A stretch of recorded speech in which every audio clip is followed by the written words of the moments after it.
let's get into Russell Simmons versus Kimora Lee Simmons.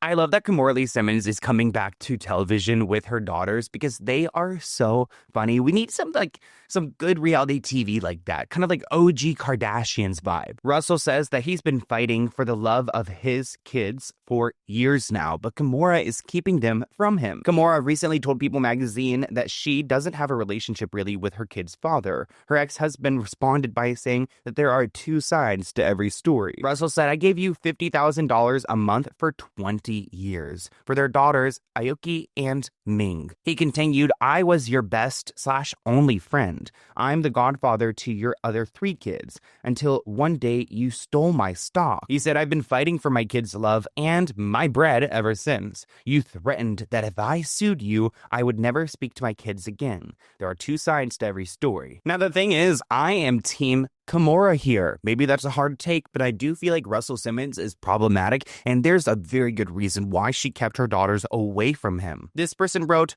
"Well, that's what happens when you groom a child. Now, I don't care if she scammed you. Now explain, why are you hiding in Bali again?" Saying that he was her only friend is telling on himself, that he isolated her. And it makes me think of like Kim Porter back in the day. That was Kimora's ride or die until she died, till she was allegedly killed by Diddy, which is why I think that Kimora is so protective over her young girls after understanding how dangerous the men are in this industry. Russell Simmons, the man who established residency in Bali to escape the accusations of SA against him and got the case dropped. Russell Simmons, who has a wellness retreat where he can completely ignore all of his wrongdoings with his celebrity visitors. That Russell Simmons, oh please. The children chose the parent who loves them. Kimora is amazing. Somebody else said that Russell Simmons was in his 30s when he pursued a then 16-year-old Kimora.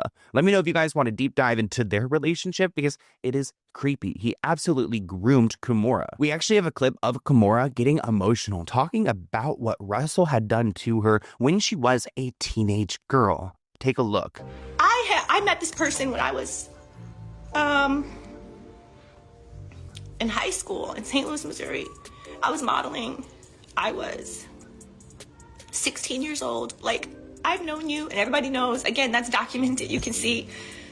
I believe I was maybe a sophomore. I know it was before junior prom and senior prom because I went to both of those proms alone with my friends when I was dating them. So it was definitely long before junior and senior prom. I think it was around sophomore year of high school. And again, everybody knows this in my life. You know, I was walking around, they see me.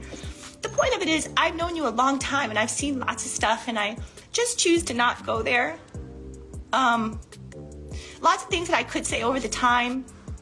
In 2017, more than a dozen women have accused Russell Simmons of misconduct, including one of the worst crimes you could ever imagine. He has stepped down from his businesses, even though he denies all wrongdoing. If you're denying all wrongdoing, then why do you have to step down from your business? Why do you have to go and hide in Bali? Like a year later in 2018, he moved to Bali permanently. Honestly, that's probably something that Diddy wishes that he did way back when, so he did not get in trouble here in the States. Actually, I'm not in the States right now. I'm filming this podcast all the way from Vietnam. So I'm a little bit closer to Bali than I would like to be right now.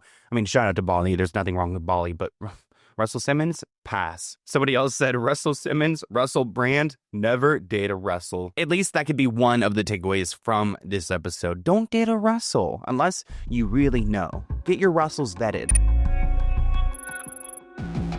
Let's get into Nicki Minaj. Sorry about it, but I have been team Cardi B recently, actually for a couple of years now, ever since Nicki Minaj blocked me, ever since I found out that her husband is a sexual offender. And it looks like recently she's been going after the California governor, Gavin Newsom. She's been going after him on social media, talking about trans kids, which, keep in mind, I mean, I feel like I hear so much about trans people. I have trans friends as well. They're like less than 1% of the population. So again, I'm not exactly keen on what she's discussing as far as like his policy goes, but it doesn't seem like she even knows. I mean, she's just going on these tangents on social media, and I just know that there's a lot of trans people who look up to Nicki Minaj who are feeling a little bit isolated right now. I mean, don't you guys remember when she and Kim Petras did a song like a couple summers ago? Gavin Newsom's government press office, though, they're not holding back. They actually brought up Megan's Law, which I want to talk to you guys about this for a moment. When Nicki Minaj was going through her feud with Megan Thee Stallion, she kept saying that you lied on your dead mama, you lied on your dead mama. And then Megan Thee Stallion brought up Megan's Law. Megan's Law is a law that requires people who have committed crimes against children or things like that to go and be registered as a sexual offender. That is actually something that Kenneth Petty failed to do, and he almost got himself in big trouble.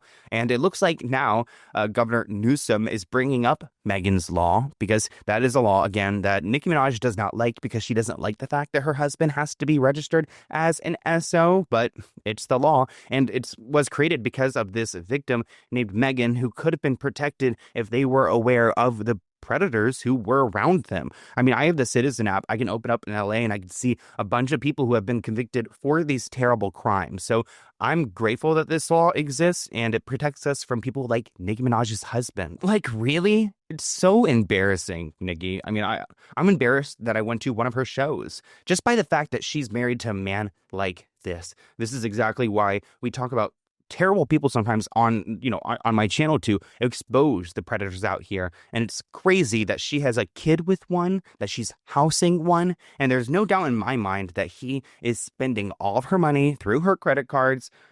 Come for me, Barbs. Just, if you really, I mean, the evidence is there. And this guy's a criminal. Look at him. He looks great in orange, doesn't he? Not a fan of Gavin Newsom, but I fear his team cooked here. She should have just minded her own business. Somebody else said, has Nicki ever just minded her own business? I think she's running out of people to start fights with.